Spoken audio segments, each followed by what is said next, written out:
क्या हाल चाल है सबका। आज हम शुरू करेंगे एक्सरसाइज 1.2 रियल नंबर्स क्लास 10। और आज हम एक्सरसाइज 1.2 के सभी जो क्वेश्चंस हैं वो सॉल्व करने वाले हैं। हमने ऑलरेडी 1.1 एक्सरसाइज के सभी क्वेश्चन सॉल्व कर दिए हैं। अगर अभी तक आपने वो वीडियो नहीं देखा है तो जल्दी से आई टैब पर जाएं और क्लिक करें और वीडियो देखें, तभी आपको अच्छे से समझ में आएगा। ओके, अगर चैनल को अभी तक सब्सक्राइब नहीं किया है तो जल्दी से सब्सक्राइब का बटन दबाएं और बेल आइकन को भी प्रेस करें ताकि आने वाले सभी वीडियो सब आप तक सबसे पहले पहुंचे। तो आइए शुरू करते हैं एक्सरसाइज 1.2। ओके, तो देखो फर्स्ट क्वेश्चन हमारा इसमें क्या है, express each number as product of its prime factors. ठीक है, करना कुछ नहीं है, हर एक नंबर को उसके प्राइम फैक्टर्स में लिखना है। ठीक है, आपको पता है कि प्राइम फैक्टर्स में जो आते हैं नंबर वही लिखने हैं। ठीक है, 3 हो गया है ना, 5 हो गया, ऐसे सभी नंबर्स लिखेंगे, बट मेक श्योर कि वहां पे इवन वगैरह नंबर्स ना आए, क्योंकि वो हमें सिर्फ प्राइम फैक्टर्स में लिखना है। तो इसको लिखने का तरीका कैसे रहेगा, जैसे देखो 140 को लिखना है। ठीक है, 140 को लिखना, तो 140 को ऐसे कर लो, 140 को 2 से डिवाइड करो, पहले सक्सेसिव डिवीजन बोल सकते हो इसको। ठीक है, 140 को 2 से डिवाइड किया 70, फिर 2 से डिवाइड हो रहा है। ठीक है, देखो जिसके भी पीछे जो यूनिट प्लेस होता है, जो लास्ट प्लेस है, वहां पे अगर या तो जीरो है या इवन नंबर है, तो वो नंबर जो पूरा होता है वो हमेशा 2 से डिविजिबल होगा। ठीक है, तो 70 भी 2 से डिविजिबल है, तो 35 आ गया। अब 35 नीचे पीछे कितना है 5, तो ये 2 से डिविजिबल नहीं है। ठीक है, 3 पे जाओगे तो 3 से भी देखो डिविजिबल नहीं है, बट 5 से डिविजिबल है। हर एक नंबर जिसके पीछे 5 है वो 5 से डिविजिबल होगा। ठीक है, 5 से डिविजिबल होगा 7, तो 7 तो 7 पर ही जाएगा। ठीक है, ऑड है, तो ये आ गया। तो इसको लिखो 2 इंटू 2 इंटू 5 इंटू 7। ठीक है, तो 2 का स्क्वायर हो गया इंटू 5 इंटू 7, तो ये आंसर आ गया। हमने 140 को उसके प्राइम फैक्टर्स में लिख दिया। ओके ओके, सो 156 156 156 को कैसे लिखोगे, 156 को करके देख लो।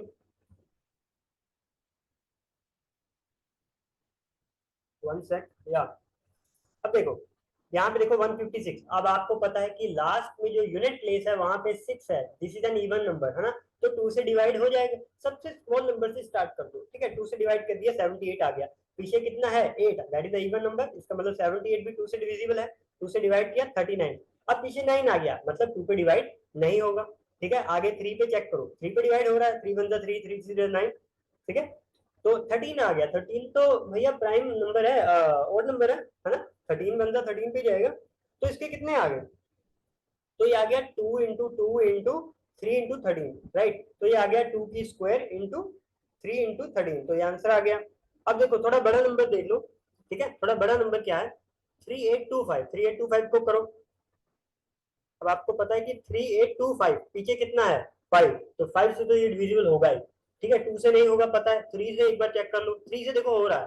ठीक है, 3 वन 3, इधर कितना आ गया 18, 2 आ गया 7, 5 आ गया। ठीक है, फिर 3 से हो रहा है, फिर 3 से हो रहा है, फिर ओके इट्स 3 ना, या 3 से डिवाइड हो रहा है। ठीक है, अच्छा 3 पे डिविजिबिलिटी का रूल क्या होता है, देखो जो भी नंबर है अगर उसका सम ऑफ डिजिट्स 3 से डिवाइड हो रहा है तो वो नंबर भी 3 से डिविजिबल होगा।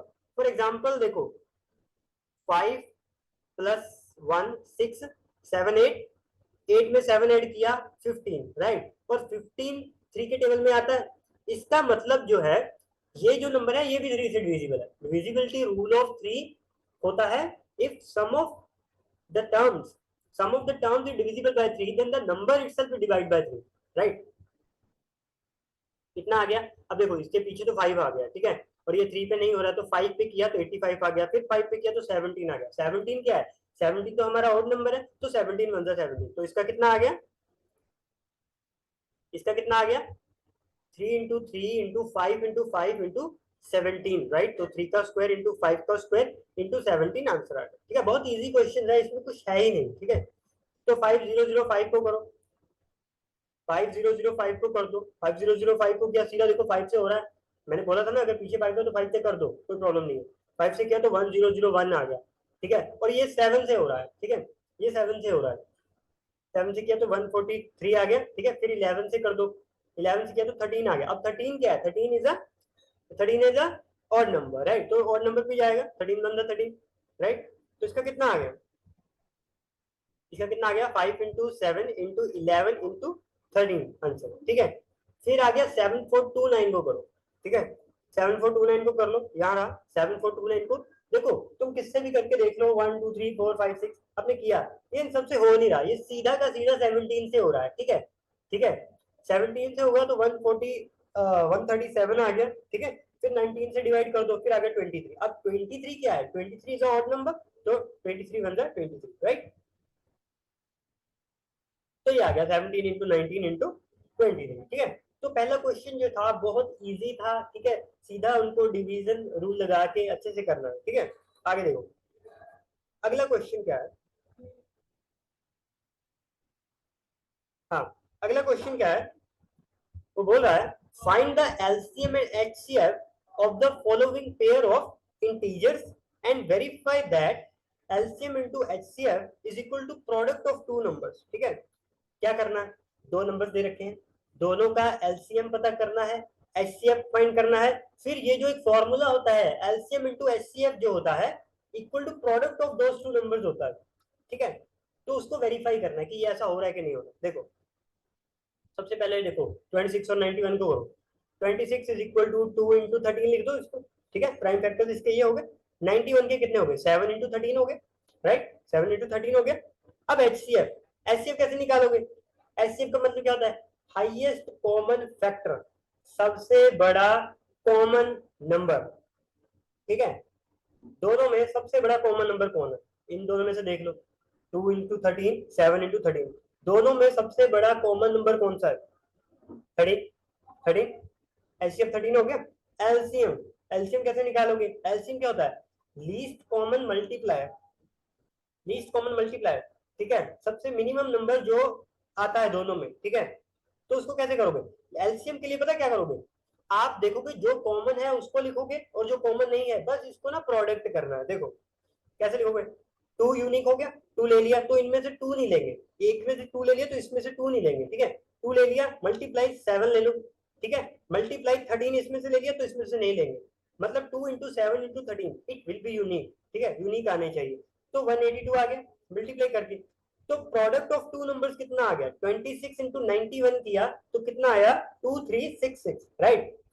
अब प्रोडक्ट ऑफ टू नंबर्स इतना आता है, अब इसको वेरीफाई करने के लिए एचसीएफ और एलसीएम का मल्टीप्लिकेशन भी इतना ही होना चाहिए, तो एलसीएम कितना था, एचसीएफ कितना था 13, एलसीएम कितना था 182, मल्टीप्लाई किया 2366, तो सही आ रहा है, इसका मतलब ये वेरीफाई हो गया, product of two numbers is equal to HCF into LCM, right. आगे करते हैं, आगे करते हैं, ठीक है, आगे कितना है 510 एंड 92, 510 को किया, ठीक है, कितना आ गया 2 इंटू 3 इंटू 5 इंटू 17, इसके प्राइम फैक्टर्स में लिख लिया, ठीक है, 92 को लिखा 2 इंटू 2 इंटू 23। अब देखो, अब ध्यान से देखो, पहले तो एचसीएफ देखे, अभी ना मैं थोड़ा ना इसको छुपा देता हूँ, ठीक है, अब मैं इसको छुपा, चलो एक को छुपा दिया, ठीक है।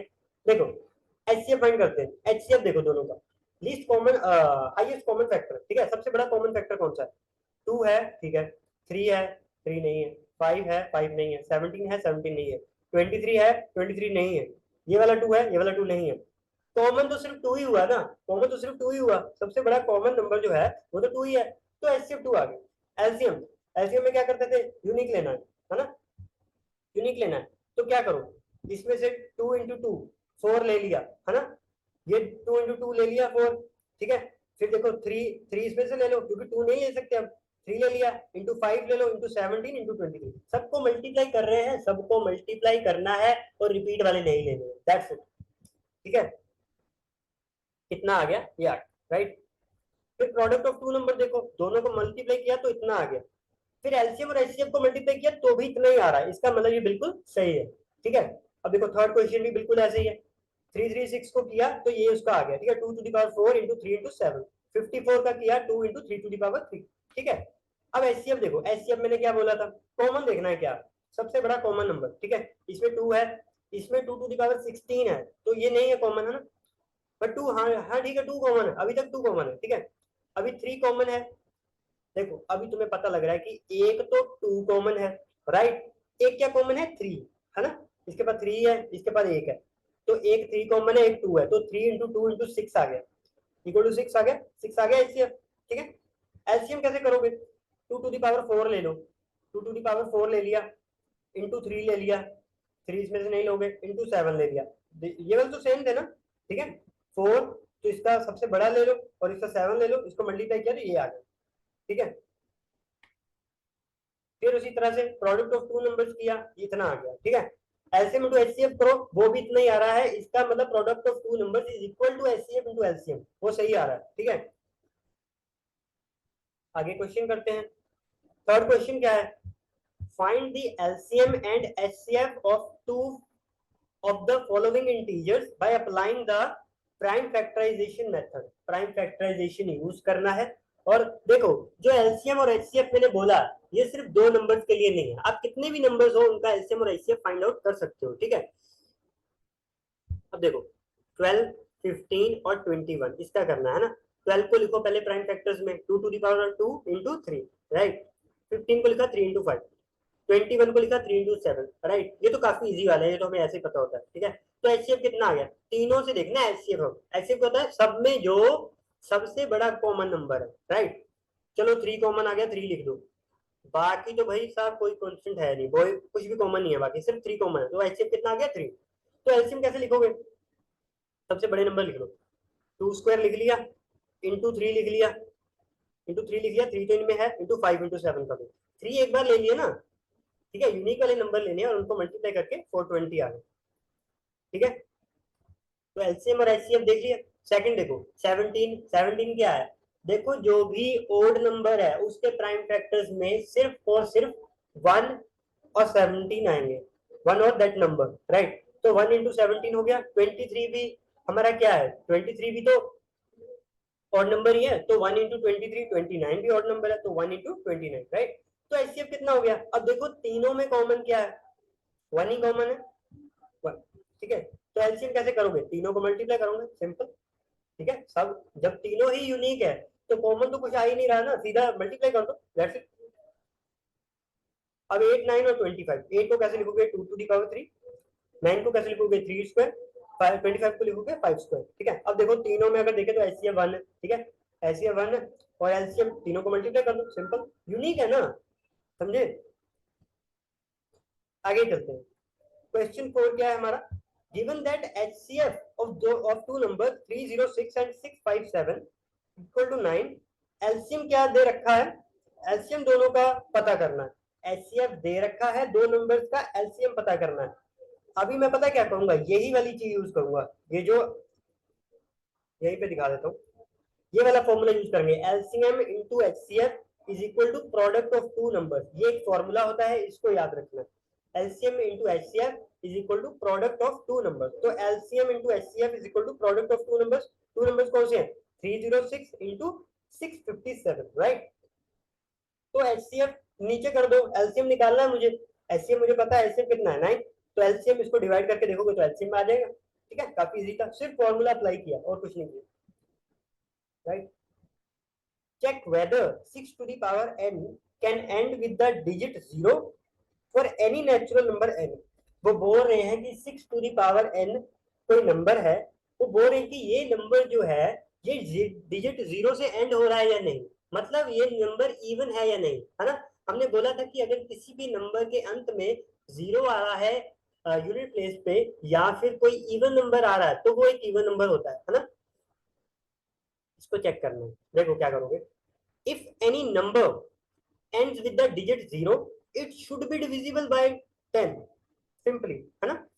अगर किसी भी नंबर के पीछे 0 आ रहा है तो 110% वो 10 से डिविजिबल होगा, 0 0 कैंसिल हो जाता है, 10 से डिविजिबल होगा, 10 से डिविजिबल होगा, in other words it will be divisible by 2 and 5। 10 से डिविजिबल जब कोई चीज है तो इसका मतलब वो 2 से भी डिविजिबल है, इसका मतलब वो 5 से भी डिविजिबल है, क्योंकि 10 क्या होता है 2 into 5, राइट। तो prime factorisation of 6 to the power n क्या हो जाएगा, अच्छा 6 के प्राइम फैक्टर्स क्या है, 2 into 3, है ना, पावर n हो गए prime factors.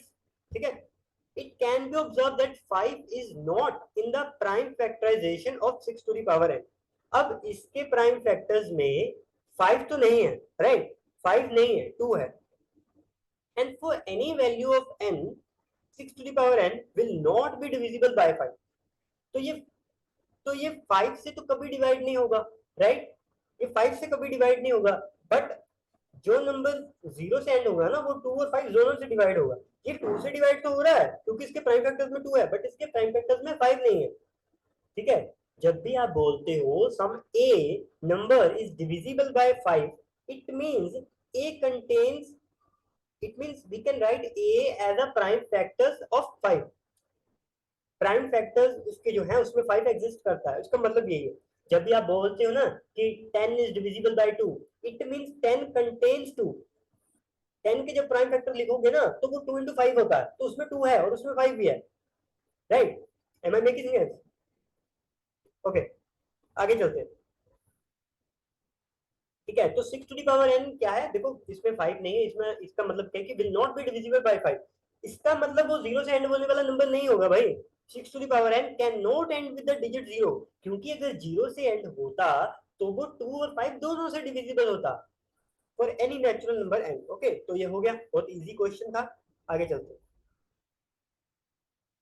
Explain why 7 into 11 into 13 plus 13 and 7 into 6 into 5 into 4 into 3 into 2 into 1 plus 5 are composite number. मुझे लगता है कि इस एक्सरसाइज में सिर्फ यही एक क्वेश्चन है जिसमें थोड़ा सा सोचना पड़ता है, थोड़ा दिमाग लगता है अच्छे से। तो अच्छे वाला क्वेश्चन में इस क्वेश्चन को बोलूंगा। 6 क्वेश्चन जो है बहुत ही अच्छा क्वेश्चन है, ठीक है? देखते हैं इसको अच्छे से। अच्छा, आपको पता है कि नंबर जो होते हैं वो दो तरह के होते हैं, राइट? या तो वो नंबर प्राइम नंबर्स होते हैं या कंपोजिट नंबर्स होते हैं, राइट? प्राइम नंबर्स कौन से होते हैं? जिसमें वो नंबर है ना, जिसमें अगर जिसके प्राइम फैक्टर ले रहे हो वो नंबर इंटू 1, यही होंगे उसके फैक्टर्स। और कंपोजिट में इनके अलावा भी हो सकते हैं, right? Prime numbers are divisible by 1 and only itself, है ना? अब जो 17 है वो किससे डिविजिबल है? 1 से डिविजिबल और 17 से, ठीक है? ठीक है, जो प्राइम नंबर्स होते हैं डिविजिबल बाय 1 एंड इटसेल्फ, और खुद से डिवाइड होते हैं और 1 से होते हैं। वेरियस कंपोजिट नंबर्स जो होते हैं have factors other than 1 and itself, है ना? कंपोजिट नंबर जैसे जैसे 8 लगा लो, 8 को 8 भी डिवाइड करता है, 2 भी डिवाइड करता है, 1 भी डिवाइड करता है, 4 भी डिवाइड करता है, तो 8 is a composite number. But 3 is a prime number because 3 has factors 1 and 3। अब जो 2 है वो भी तो प्राइम नंबर ही हुआ। अब कई बच्चे बोलेंगे सर 2 तो इवन नंबर होता है, इवन होता है बट प्राइम भी होता है ना, क्योंकि 2 के फैक्टर्स क्या है? 2 को या तो 2 डिवाइड करेगा या 1 करेगा, उनके अलावा तो कोई और नहीं कर सकता, ठीक है? तो it can be observe that मैं जो फर्स्ट नंबर है उसको लिखने जा रहा हूँ 7 into 11 into 13 plus 13।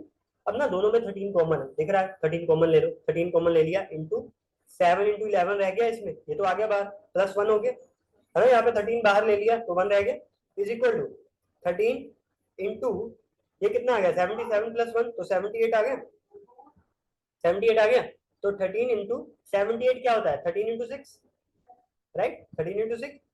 So the given expression has 6 and 13 as its factor, therefore it's a composite number, ठीक है? क्योंकि उसमें क्या हुआ, 13 और 6 भी आ गया, ठीक है? ये कोई और नंबर, इसमें देखो मोर देन, इसमें देखो 3 फैक्टर्स हो गए, ठीक है? उसमें क्या था, अगर वो अगर देखो कंपोजिट तो तभी हुआ ना क्योंकि इसमें 13 भी है 6 भी है, ठीक है? तो ये कंपोजिट हो गया, राइट? अब इस नंबर को देखो, इस नंबर में अगर मैं ध्यान से देखूं तो 5 कॉमन है, 5 बाहर ले लो, 7 into 6 into 4 into 3 into 2 into 1 plus 1। तो इसको मल्टीप्लाई करो, कितना आया? 1008 प्लस 1, तो 1009 आ गया, ठीक है? इसमें अगर देखें, अगर इसको देखें, this can not be factorise further, इसको आगे फैक्टराइज हम नहीं कर सकते, राइट? आगे फैक्टराइज नहीं कर सकते। Therefore the given expression has 5 and this 001009 as its factor, hence it is a composite number। तो ये भी क्या हुआ? हमारा कंपोजिट नंबर हो गया, राइट? अब आगे चलते हैं। I think this is our last question may be, या ये लास्ट क्वेश्चन हमारा यही है आई थिंक, या ओके। लास्ट क्वेश्चन जो है हमारा क्वेश्चन नंबर 7, वो देखते हैं। There is a circular path around a sports field. एक स्पोर्ट्स फील्ड है, ठीक है? उसके एक स्पोर्ट्स फील्ड है, उसके ग्राउंड के अराउंड क्या है, एक सर्कुलर पाथ है around a sports field. Sonia takes 18 minute to drive one round of the field. उस फील्ड का एक राउंड लगाने में सोनिया को 18 मिनट्स लगते हैं, ठीक है। While Ravi takes 12 minute for the same. जो रवि लड़का है उसको क्या लगेगा, जो 12 मिनट्स लगते हैं, राइट, उसको कंप्लीट करने में। Suppose they both start at the same point and at the same time. Same point से उन्होंने स्टार्ट किया और सेम समय पे उन्होंने स्टार्ट किया, ठीक है। And go in the same direction, और सेम डायरेक्शन में ही वो लोग जा रहे हैं। After how many minute will they meet again at the starting point. कितने समय बाद वो दोनों दोबारा स्टार्टिंग पॉइंट पे मिलेंगे, ठीक है। तो देखो काफी इजी क्वेश्चन है। It can be observed that the Ravi takes lesser time than Sonia for completing one round of the circular path, ठीक है। As they are going in the same direction, they will meet again at the same time when Ravi will have completed one round of that circular path with respect to Sonia. अब आपको पता है कि जो रवि है वो जल्दी complete कर रहा है, वो जल्दी जब कंप्लीट करेगा, वो जब उसको क्रॉस करेगा ना, कंप्लीट करके पूरा क्रॉस करेगा, तभी वो सोनिया को मिलेगा, है ना, उस समय मिलेगा। And the total time taken for completing this one round of the circular path will be क्या आएगा, LCM of the time taken by Sonia and Ravi for completing one round. अब ना दोनों का एलसीएम ले लो। एलसीएम हम क्यों ले रहे हैं, क्योंकि एलसीएम क्या होता है, लीस्ट, एलसीएम क्या होता है, लीस्ट कॉमन मल्टीप्लायर। सबसे बड़ा जो लीस्ट नंबर होगा ना, कॉमन नंबर होगा उनमें, ठीक है, मिनिमम जो कॉमन नंबर होगा वो हम करेंगे, ठीक है। अब देखो 18 का देखो, 18 को कैसे लिखोगे, वन सेकंड, 18 कितना होता है, 2 इंटू 3 इंटू 3, राइट। तो 12 कितना हो गया, 3 इंटू 2 इंटू 2, राइट। एलसीएम दोनों को कितना हो जाएगा, एलसीएम देखो, एलसीएम के लिए क्या किया था हमने, देखो 2 का स्क्वायर आ गया तो 2 को नहीं लेंगे, इंटू 3 को ले लो, है ना, एक 3 को नहीं लेंगे तो इनको 3 इंटू 3, एक 3 को नहीं ले सकते तो एक 3 को तो लेंगे, ठीक है। 2 इंटू 2 इंटू 3 इंटू 3, तो कितना कितना आ गया 36, ठीक है। तो Ravi and Sonia will meet together at the starting point after 36 minutes, ठीक है। आफ्टर 36 मिनट बाद वो दोबारा मिलेंगे, ठीक है। तो ये था हमारा last question. Don't forget to subscribe और यूट्यूब चैनल, ठीक है। अगर अभी तक आपने चैनल को सब्सक्राइब नहीं किया तो जल्दी से जाएं और चैनल को सब्सक्राइब करें। हमारी बहुत सारी वीडियोस आती रहेंगी और हम पूरा का पूरा जो एनसीईआरटी है वो सॉल्व करने वाले हैं, ओके। और 1.1 एक्सरसाइज भी जरूर देखें। और नेक्स्ट जो लेक्चर होगा हमारा 1.3 पे होगा, ओके, रियल नंबर्स का, वो भी हमारा जल्द ही आएगा।